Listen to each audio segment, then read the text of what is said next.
Hi, I'm Teacher Donna. I'll give you some extra knowledge related to the topics.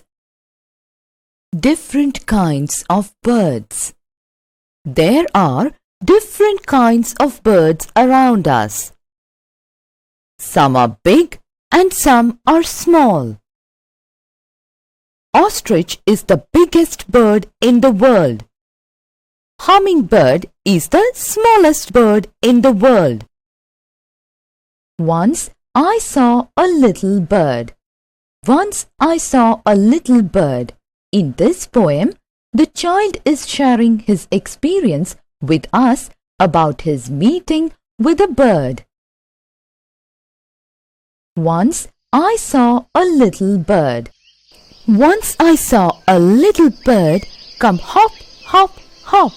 I cried, "Little bird, will you stop, stop, stop?" I was going to the window to say, "How do you do?" But he shook his little tail and away he flew. New words. Bird. This is a bird. Hopping. The grasshopper is hopping in the garden. Stop. Stop the car. Tail. The tail of the monkey is very long.